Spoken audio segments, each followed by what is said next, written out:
سیاسی پارٹی کے ورکروں کا تہ دل سے میں مشکور ہوں اور آج آپ نے اس ریفرنس میں شرکت کر کے جو ہمیں عزت اور شرف بخشا ہے، میں اپنی طرف سے، اپنی پارٹی کی طرف سے آپ تمام حاضرین مجلس خواتین حضرات کا تہ دل سے مشکور و ممنون ہوں۔ مجھے اصل میں بات نہیں کرنی تھی کیونکہ پروگرام کی ابتدا میں جو والد محترم کے حوالے سے میرے جذبات تھے وہ میں نے قلم کے ذریعے چند صفحوں پر لکھے تھے، لیکن وسط اللہ خان صاحب نے اس کو اپنی آواز میں اس انداز میں پیش کیا تو مجھے شاید اس میں بولنے کی کوئی گنجائش ہی نہیں بنتی۔ میں ان کا بھی بہت مشکور ہوں اور اس ڈاکیومنٹری کو بنانے میں جن دوستوں نے تعاون کیا، شاہ جہاں بلوچ صاحب، ڈاکٹر قدوس بلوچ صاحب، قادر بن صاحب، ان کا بھی میں تہ دل سے مشکور ہوں۔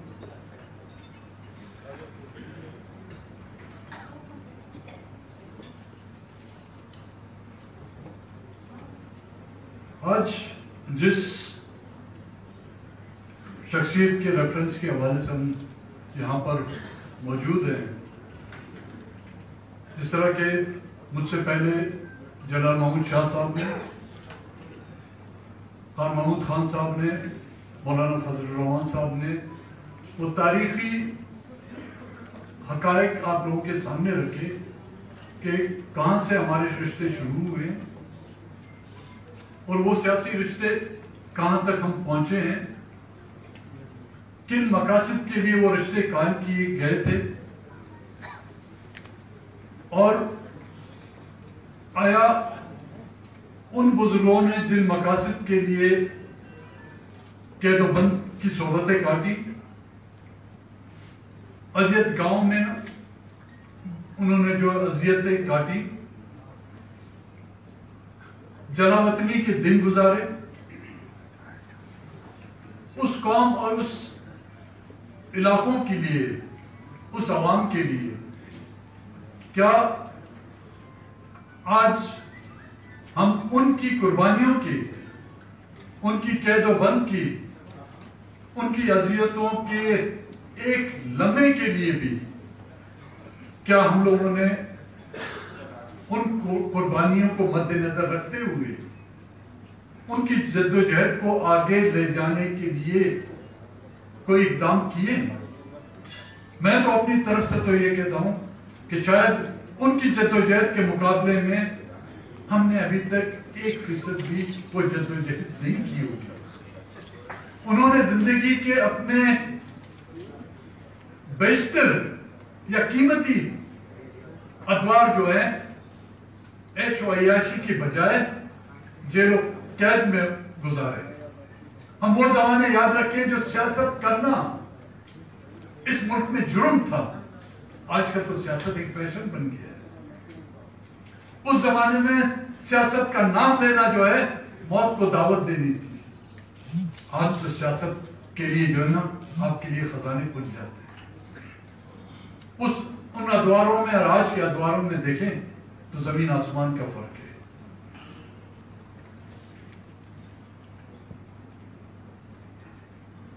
کسی صاحب نے یہاں پر کہا کہ جی ترقی، بلوچستان میں ترقی کی جا رہی ہے لیکن لوگ لڑ رہے ہیں۔ مجھے آج دن تک اس ترقی کا مطلب سمجھ میں نہیں آ رہا۔ انگریز نے 200 سال جو حکمرانی کی ان پر، آج بھی جو ریلوے ٹریک ہے،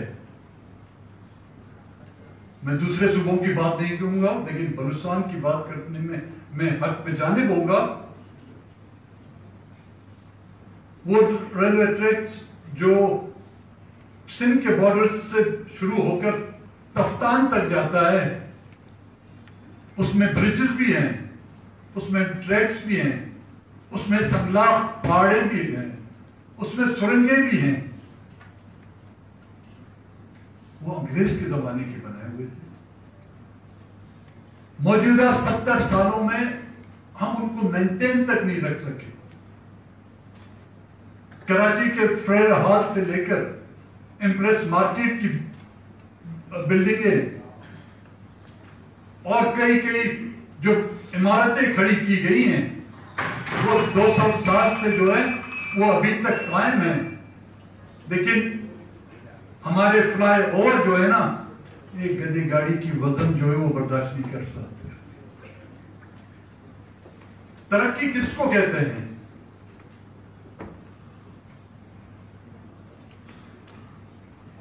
زنجیریں چاہے کسی بھی دال سے بنی ہوں، جب ایک آپ کے گردن میں ڈالی جاتی ہیں تو وہ توڑ کے غلامی کہلائی جاتی ہے. چاہے وہ سونے سے بنی ہوئی ہوں، چاہے وہ تانبے سے بنی ہوئی ہوں، چاہے وہ چاندی سے بنی ہوئی ہوں، چاہے وہ پلیٹینم سے بنی ہوئی ہوں، یا وہ جواہرات سے لدی ہوئی ہوں، جو نام بھی اس کو دیں، لیکن آخر میں وہ غلامی کی ایک بدترین ایک نشانی کے طور پر پہچانی جاتی ہے. وہ سب ہماری گردنوں میں لٹکی ہوئی ہے. فرق صرف یہ ہے کہ کوئی ہم میں سے خوف غلامی میں مبتلا ہے، کوئی ہم میں سے اقتدار کا غلام ہے، کوئی ہم سے دولت کا غلام ہے، کوئی ہم سے ناانصافی کا غلام ہے. مجموعی طور پر ہم سب اس ملک کی ایک کلاس اور ایک طبقے کے غلام ہیں، اور اس کو فوج کہا جاتا ہے.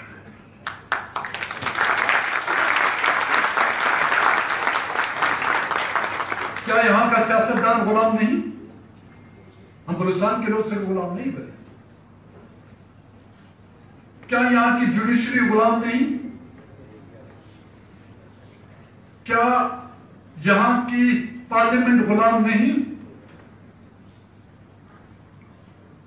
کیا یہاں کے ججز غلام نہیں؟ ہمارے کاروباری حضرات غلام نہیں؟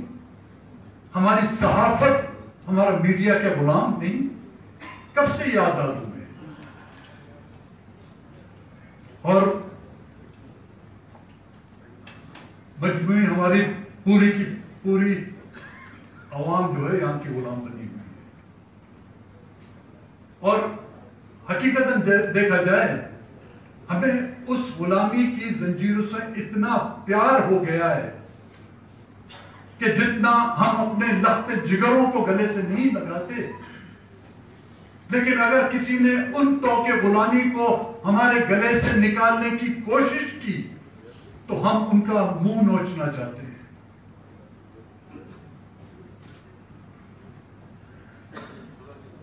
ان تمام طبقات سے میرے خیال میں آپ متفق ہوں گے کہ یہ تمام کے تمام غلام ہیں. صرف ایک طبقہ ہے جو غلام نہیں، وہ آزاد ہے، وہ ہے یہاں کی عسکری. 1947 سے لے کر آج دن تک ہم سب اس کے غلام ہیں. کبھی وقت بدلتا ہے، کبھی ہم اس کو وردیوں میں سلام کرتے ہیں، کبھی ہم ان کو شیروانیوں میں سلام کرتے ہیں، کبھی ہم ان کو جی ایچ کیو میں جا کے سلام کرتے ہیں، کبھی پارلیمنٹ کے اندر کھڑے ہو کر ہم ان کو سلام کرتے ہیں. اردو کا ایک شعر ہے کہ گردن میں صدا رہتا ہے پھر تو کہ غلامی، جو جھک کے تو رہتے ہیں اور بغاوت نہیں کرتے ہیں. کہتے ہیں کہ لوگ لڑ رہے ہیں، بلوچستان میں لوگ لڑ رہے ہیں. ہر کوئی یہ الزام لگاتا ہے کہ لوگ لڑ رہے ہیں. آج دن تک کسی نے یہ سوچا نہیں کہ کیوں لڑ رہے ہیں. پاگل ہیں، جاہل ہیں. ایک زمانہ وہ تھا جب کہتے تھے کہ یہ قبائلی لوگ لڑ رہے ہیں، مری قبائل کے لوگ لڑ رہے ہیں، مینگل قبائل کے لوگ لڑ رہے ہیں. آج تو کوئی قبائل لوگ تو نہیں لڑ رہے. انجینئر لڑ رہے ہیں آپ کے ساتھ، ڈاکٹر لڑ رہے ہیں آپ کے ساتھ، ایم فل کے اسٹوڈنٹ آپ کے ساتھ لڑ رہے ہیں، اسلام آباد یونیورسٹی سے، قائد اعظم یونیورسٹی کے نوجوان آپ کے ساتھ لڑ رہے ہیں. کیوں لڑ رہے ہیں؟ کبھی اس بارے میں کبھی سوچا ہے؟ آپ کی تھنک ٹینکیں بیٹھی ہوئی ہیں، آپ کے بڑے بڑے مغز اور دماغ بیٹھے ہوئے ہیں، کبھی انہوں نے یہ سوچا ہے کہ کیوں لڑ رہے ہیں؟ ایک بے زبان جانور جب چیل، ایک خونخوار چیل کسی پرندے کے چوزے پر جھپٹتی ہے تو وہ بے زبان پرندہ جو ہے اس چیل پر جھپٹ پڑتا ہے. جب آپ کسی کے بچوں کو اس کی گود سے اٹھا کے لے جائیں گے، کسی بیٹے کو یتیم کریں گے، کسی باپ کے لخت جگر کی لاش اس کے سامنے سر بریدہ کر کے پھینکیں گے، وہ بھی تو انسان ہے، پتھر نہیں ہے. ہمیں کم سے کم انسان نہیں سمجھتے، اس بے زبان جانور کی طرح تو ہمیں سمجھیں جو ناخن نہ ہوتے ہوئے بھی صرف اپنے پروں کی طاقت سے جو ہے اس خونخوار چیل پر جھپٹتا ہے.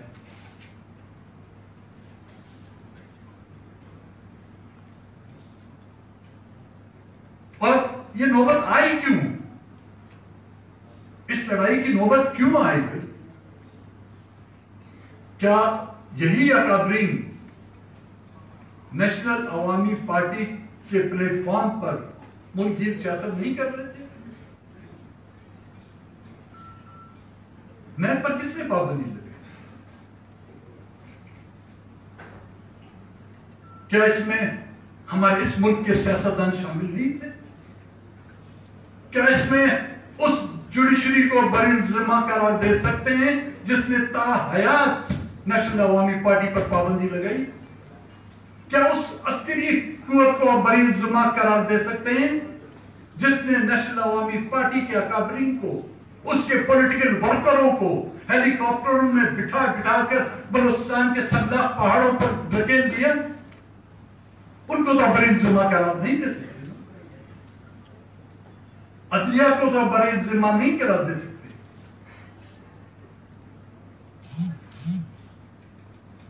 سینکڑوں لوگوں کے قتل میں ملوث لوگوں کو آپ بری ذمہ قرار دیتے ہیں اور ان کو باعزت بری کر دیتے ہیں. لیکن 1973 سے لے کر آج دن تک کبھی اس عدلیہ نے سو موٹو نوٹس لیا جو ایک گٹر کے ڈکنے کا سو موٹو لے سکتی ہے، لیکن اس ماں کے بیٹے کا سو موٹو نوٹس نہیں لے سکتی، اس بہن کے آنچل کا وہ نوٹس نہیں لے سکتی جس نے جوانی کی عمر پوری اپنی جو ان سڑکوں پر گزاری ہے کہ میرا بھائی کب آئے گا. وہ سو موٹو صرف ایک کلاس کے لیے ہوتا ہے، ایک طبقے کے لیے ہوتا ہے، ایک علاقے کے لیے ہوتا ہے. اس نیشنل عوامی پارٹی کو ملک بھی یہ سیاست سے آپ نے دھکیل کر محدود کر کے رکھ دیا. وہ تو پاکستان کی سیاست کر رہی تھی، وہ جمہوری سیاست کر رہی تھی. اس کے اکابرین اس ملک کے آئین 1973 کے آئین کے دستخط کنندہ تھے. اس پر پابندی لگا کر آپ نے اس کو محدود کر دیا اور اپنے گھر تک محدود کر دیا. جب آپ نے اس کو گھر تک محدود کر دیا تو وہ پھر کہتے ہیں نا میرا گھر میری مرضی، پھر تو اس کے ساتھ لڑے گا. اس کو اپنے گھر تک محدود کیا تو پھر اس کے پاس وہ چارہ ہی کیا رہ جاتا ہے کہ میرا گھر ہے بھائی، میں لڑوں یا مروں.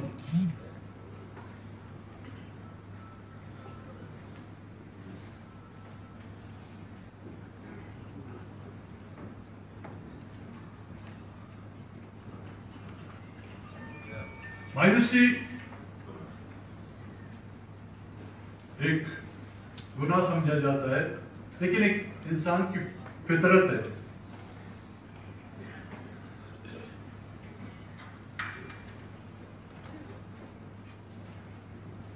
انسان جب مایوس ہو جاتا ہے تو وہ مسلطوں مذاہب کو بھی تبدیل کر لیتا ہے، وہ فرقے بدل لیتا ہے. وہ ایک درگاہ پر جب اس کی منتیں پوری نہیں ہو جاتی، جس درگاہ پر اس کے آباء و اجداد نے سر رگڑ رگڑ کر جو ہے زندگیاں گزاری ہیں، جب اس کی منتیں وہاں پر پوری نہیں ہو جاتی تو وہ اس درگاہ کے بدلے دوسری درگاہ کا انتخاب کر لیتا ہے۔ ہمیں مایوسی کے آپ لوگوں نے کچھ حد تک پہنچایا ہوا ہے۔ میں بذات خود اپنی بات کرتا ہوں، مولانا صاحب بیٹھے ہوئے ہیں، محمود خان صاحب بیٹھے ہوئے ہیں، میں مایوسی کے اس حد تک پہنچ چکا ہوں۔ اگر اپنی پارٹی کی بیڑیاں میرے پیروں میں نہ ہوتی تو شاید میں آج یہاں پہ نہیں ہوتا، کہیں اور ہوتا۔ اور وہ نوجوان، میں تو بوڑھا ہوں، میں اور جلال محمود شاہ اور خان صاحب تو ابھی چل نہیں سکتے، پہاڑوں پہ تو نہیں جا سکتے، لیکن اس حد تک مایوس کر دیا جا رہا ہے ہمیں، جب پارلیمنٹ میں آپ آئین کے تابع رہتے ہوئے بھی آپ بات کرتے ہیں تو آپ کو برداشت نہیں کیا جاتا۔ آپ آئین میں رہتے ہوئے اپنے قومی حقوق کی بات کریں، آپ اپنا قومی تشخص کی بات نہیں کر سکتے، آپ اپنی قومی بقا کی بات نہیں کر سکتے، آپ اپنے قومی وجود کی بات نہیں کر سکتے۔ جب تمام یہ پابندیاں پہ لگیں گی تو مایوسی نہیں ہوگی تو کیا سین نکل آئیں گے ہمارے سر پہ؟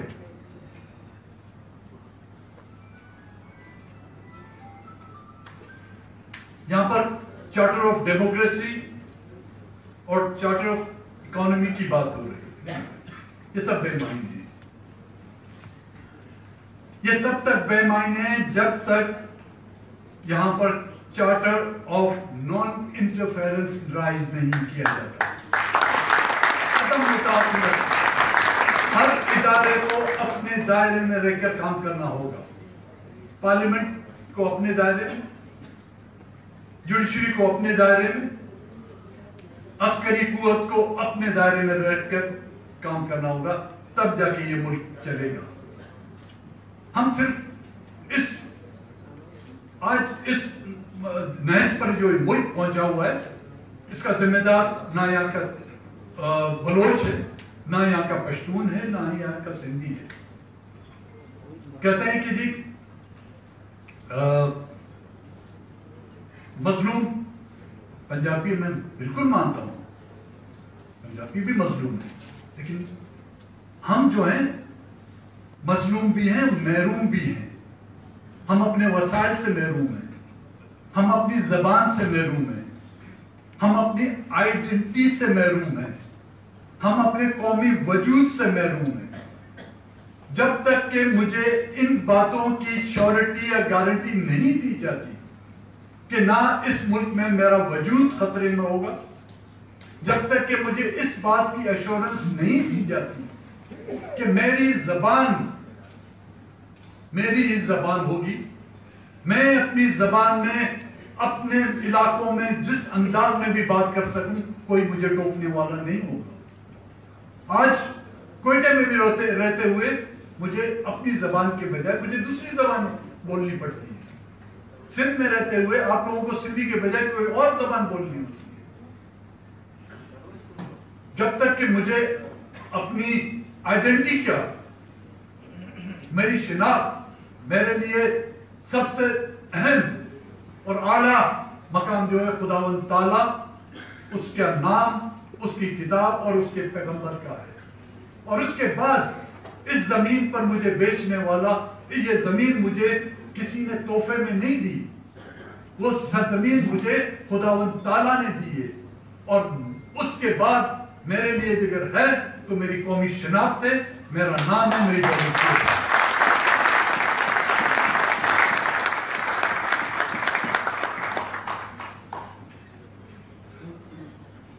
خان صاحب کی مہربانی کہ انہوں نے میرا نام لے کے کہا کہ میں اس کے بارے میں نہیں لوں گا۔ انہوں نے تو ایک وجہ بتائی، میرے پاس تو کئی وجہیں، میں کچھ نہیں بول سکتا۔ میزبان بھی ہوں،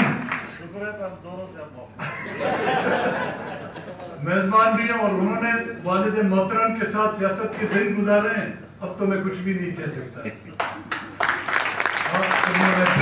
آپ تمام حاضرین مجلس کا تہ دل سے مشکور و ممنون ہوں۔ آپ نے آج آ کر اس سیمینار میں جو ہمیں عزت بخشی، تا حیات آپ لوگوں کا مشکور اور ممنون رہوں گا. بڑی مہربانی.